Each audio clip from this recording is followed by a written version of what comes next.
usapang sasakyan ulit. Being one of the necessities para sa atin, especially sa panahon ngayon, is yung pagkakaroon ng sariling means of transportation.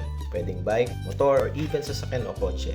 Hindi lang pang personal na gamit, pwede rin gamitin sa negosyo na mapagkakakitaan. Pero paano nga ba mag-acquire ng sarili mong sasakyan? Well, syempre, pwede ka naman bumili ng sasakyan in cash. Pwede mo siyang bayaran in full cash. Pero paano naman if walang pang cash o tight budget? Or simply, mas preferred mo lang na hulugan at di kailangan maglabas ng malaking cash on the spot. Yan ang pag-uusapan natin ngayon, and it's about kung paano mag-apply ng car loan. This is JJ, marketing professional dito sa Toyota Otis. Auto loan, financing, bank, PO, marami pang iba. Maraming ways or tawag sa pag-apply ng loan. But we'll be talking about the very basic dealer financing. This is perhaps the easiest and most convenient way to apply or acquire your desired vehicle. Bakit? Ito yan.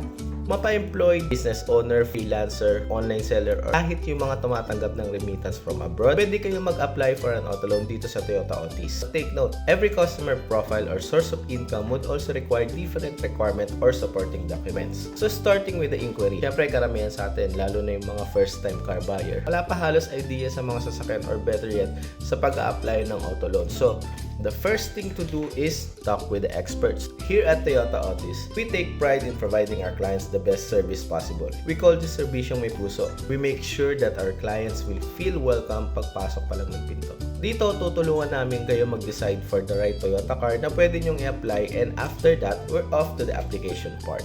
You just have to fill up our auto loan application form with the correct details. This includes your personal details and pati na rin yung details ng source of income mo. Take note, mas kompleto ang details sa application form, mas okay. And we will also be asking for the requirements na isasubmit din natin sa bank along with the application form. Ito yung sinasabi ko na magkakaibang type of requirements depende sa profile or source of income mo. Kung ikaw ay locally employed, private man yan or government man yan, ito ang mga basic requirements na dapat meron ka.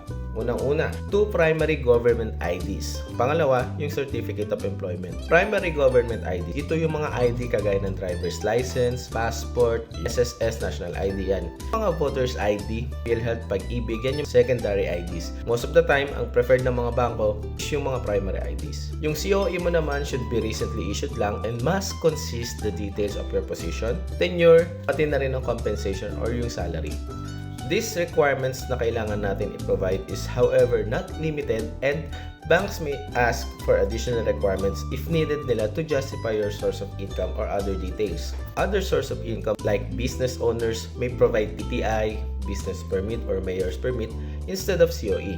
Also, if business owner ka, importante meron kang bank statement or bank savings and mag-provide ka ng 3 months latest bank statement. Again, hindi rin ito limited. Pwede ring hanapan ng bank ng iba pang requirements if kailangan nila. How about the co-maker or co-borrower? Required din ba ito? Well, yes and no. As long as di naman required ng bank ang co-maker, then you can simply apply as single borrower. Otherwise, need natin mag-provide ng co-maker or co-borrower. Siyempre, kailangan din niya mag-fill up ng application form and mag-submit ng requirements. Now, regarding sa down payment and monthly. Down payment is required and normally this is around 20% of the SRP ng sasakyan. The other half or yung 80% is yung amount to be financed. And dito kinukompute yung magiging monthly mo. Pwede ka rin mag-apply for a higher DP like 25 or 30%, depende sa preference mo para bumaba yung monthly mo. You can also choose your preferred term for your monthly. Normally, there's 5, 4, and 3 years ang term. Pwedeng naka-auto debit from your bank account or pwede ka rin mag-issue ng post-dated checks. Depende sa bank na nag-approve ng auto loan mo, yung banko na pwede mong gamitin for the auto debit. Then once nag-agree na tayo sa down and monthly, okay na rin yung application form, okay na rin yung requirements, wala na tayong ibang gagawin kundi isubmit na yung ating application sa mga bangko and sa TFS. Ano nga ba yung TFS? Marami nagtatanong sa amin ito. TFS or TFSPH is Toyota Financial Services Philippines. All Toyota dealers nationwide can process your application with TFS, mapalising man yan or retail. TFS will surely able to extend their capacity to help you achieve your dream car. After natin ma-process ang application, syempre meron din yan initial interview via phone call or of course via field CI if necessary. Kagaya nga ng sabi ko, this is to verify your profile and source of income. Then kapag okay na, we'll be waiting for the application status or yung CI report. This would normally take days or depende sa profile and source of income. Every application or client has different profiles, source of income, address, etc. That is why hindi rin pare-parehas ang time frame ng ating mga approval. Some would take days or even weeks. The point is, dapat correct details and sufficient documentation para dagdag points and mas mabilis ang process. Then, eto na nga. Eto na yung pinakamimithi nating approval. The next thing to do is payment. Need lang natin magbayad ng ating down payment sa Toyota Otis. Pwede rin kayo mag-deposit sa bank account ni Toyota Otis or via online transfer or over the counter. After that, signing na tayo ng loan documents. It is much easier if mag-sign na tayo ng mga loan documents bago ang schedule ng release para less hassle and ma-check na natin agad if may mga discrepancies pa sa ating mga requirements. That way, may time pa tayo para makapag-ayos kung ano pa man ang dapat nating ayusin. So once okay na ang lahat ng documents and paid na ang down payment, pwede na nating i-release ang sasakyan on your preferred day. On your release day, dito namin i-turn over ang inyong sasakyan as well as yung mga documents na need nyo to secure and importante while owning a vehicle. We will also introduce you to our customer service and other department para mas ma-familiarize nyo ang aming dealer for your next visit.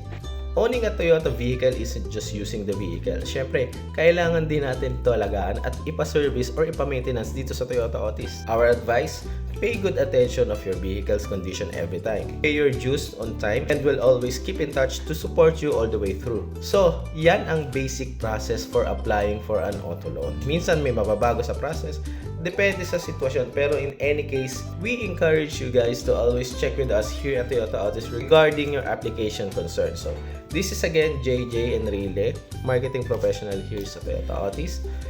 Peace.